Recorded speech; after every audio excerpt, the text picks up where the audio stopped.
We have with us for the information of our friends. At my left is no less than the father of Philippine franchising, the man behind the various brands like Blims Automatic Center, etc. Mr. Sammy Lim, palakpakan naman natin po.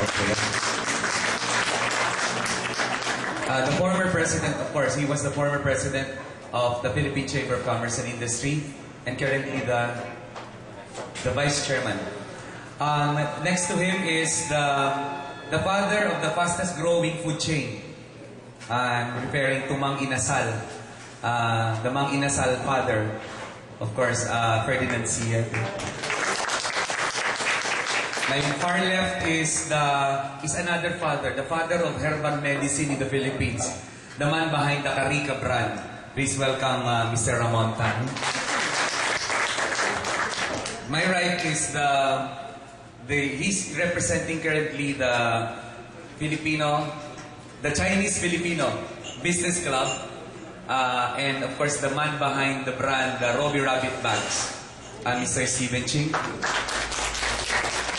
And kasama rin niya mga nawawala at naiipit din sa traffic coming from that area. The president of all the business educators, the president of the Entrepreneurs Educators Association of the Philippines, Dr. Tony Lopez. Kasama din po natin ang ating mga kaibigan from the business sector.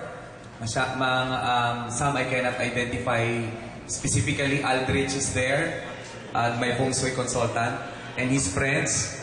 Asek Cecil Santos representing the Midwives Group. The representative of Alvin Tan of D-Loads, one of the business that you can get into with minimal capital, and others. And women and men standing are actually micro-entrepreneurs for the information of our businessmen friends. They are the chairpersons of the clusters of micro-entrepreneurs that Dream Incorporated, one of my microfinance company, is serving. Yan po sila. These people is representing